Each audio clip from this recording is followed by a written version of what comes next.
So, after watching The Magician's Apprentice, I was definitely intrigued by the premise Moffat presented us, but was hesitant, and after seeing the second half, The Witch is Familiar, I'm still very intrigued, but also still hesitant. My opinion on the story is going to be difficult to explain because it's kinda all over the place. Let's just start with the review.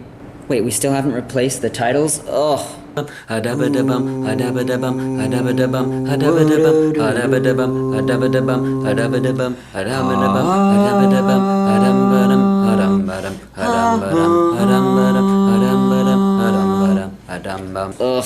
When watching this story, it's kind of like watching two episodes simultaneous, with one story that's a perfectly profound production, and another that's filled with fun, fluffy faffing about, with some eyebrow-raising moments and some serious issues.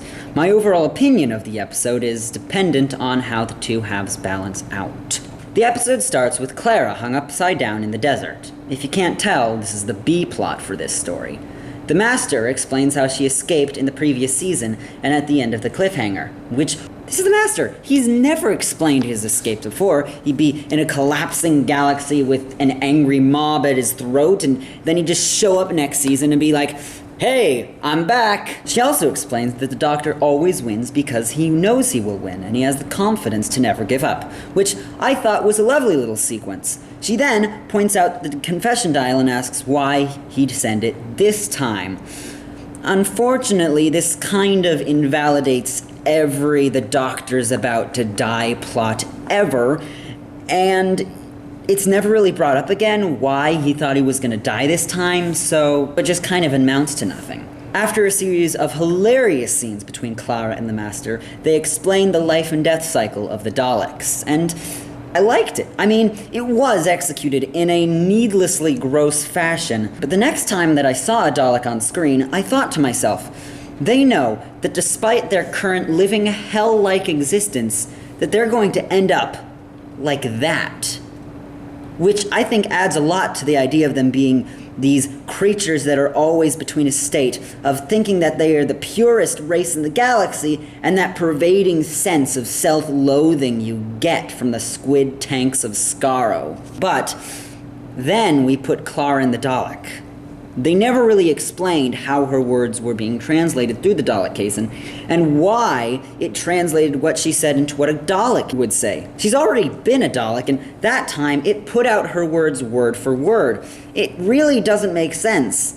But if you temporarily shut off your brain and ignore that, there are some parts of this that I like. I like how she said that they used emotion as the gun.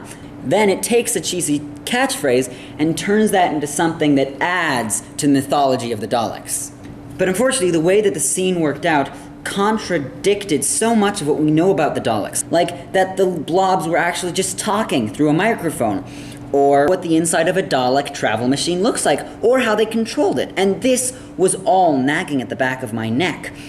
I liked what they were doing with it, but I knew that none of what they were presenting made sense based on the universe it's set in. Now, let's move on to what I loved about this episode. The plot features Davros and the Doctor talking. That's basically it. Well, not quite. After finding out that his two best friends just died, the Doctor goes somewhat mental, insisting that Davros leave his chair, and after a very enjoyable scene where the Doctor drives around the chair, Mr. Snake Man captures the Doctor again.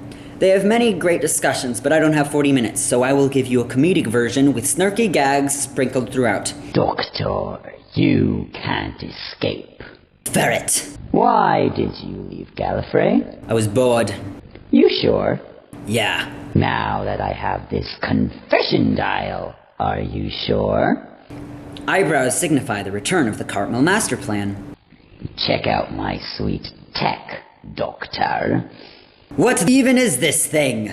Using my creations to sustain me. Oh? I'm surprised they let you. Same. So you just wanted to show off? No. I wanted to give you the opportunity to kill all the Daleks at the same time. And why would you do that? The Supreme Dalek bet me a fiver you wouldn't. See, well, I have morals. Cat! I forgot that. Still, I caused you to destroy Gallifrey, so I win. Oh, did anyone tell you? I saved it. Congratulations! You really are sick, aren't you? Duh.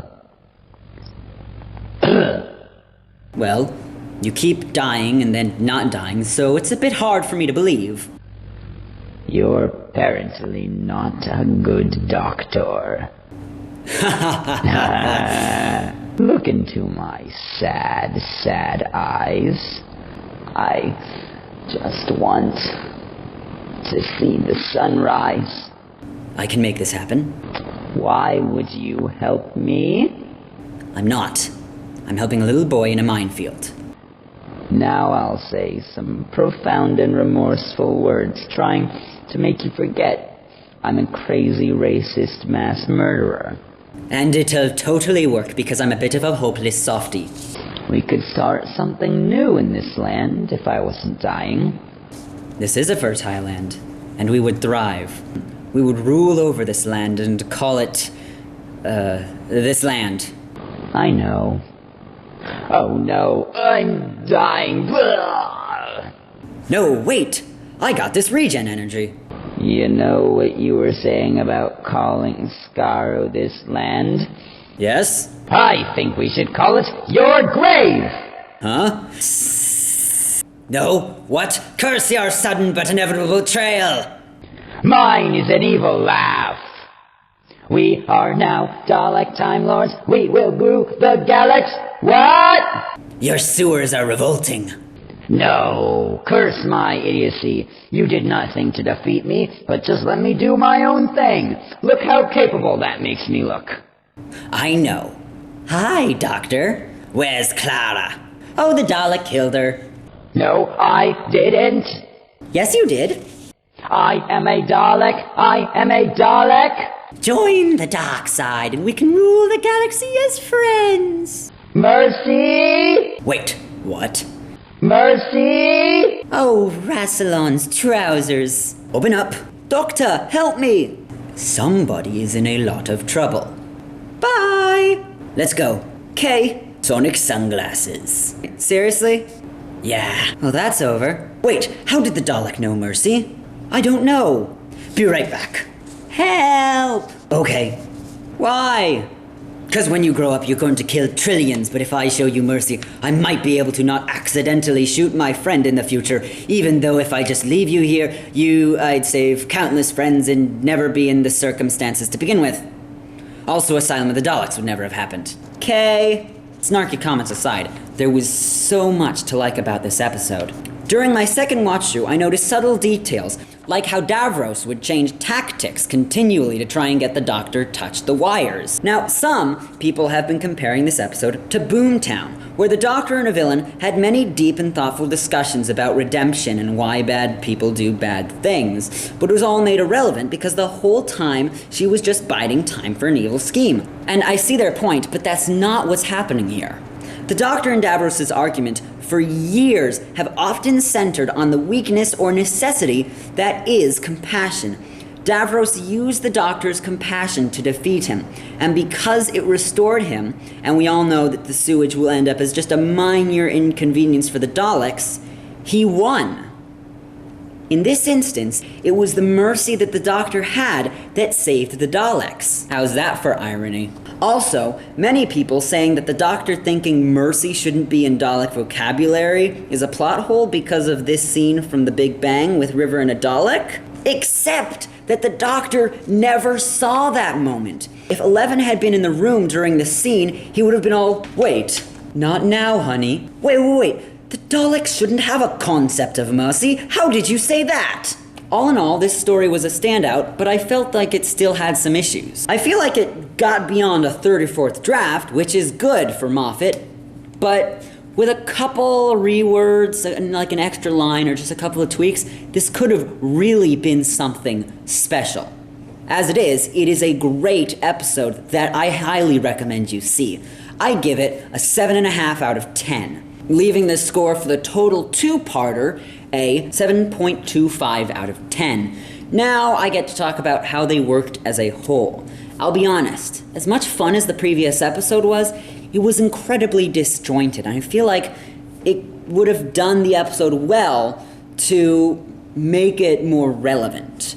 Perhaps they could have spent the entire episode with young Davros. Like, the first 10 minutes of the first episode, which was great, when he didn't know who the kid was, have him just be there and have the kid maybe not know what his name is or something, I don't know. Make him, maybe he thinks he could be any Davros, you know? There could be thousands of kids named Davros. He doesn't connect him with this Davros. You know, he goes through the whole episode, they're becoming friends, he's saving him, yada, yada, yada, yada. And then at the end of it, he discovers, like, maybe the thing that happens that makes Davros lose his legs, and he discovers, and he sees Davros in the chair, like, as a boy. And then we have the big cliffhanger, because then he'd be getting to know this kid, who as a child we could say make him kind and caring. And then this thing, like something he was trying to help someone. Maybe he was even less jaded than the doctor. He was trying to help someone in the middle of this war, and that's what caused him to lose his legs. And so now this would be the event that makes him jaded and makes him all, we will be the greatest race, or something like that. And yeah, I just came out with that on the spot, by the way. What was I talking about?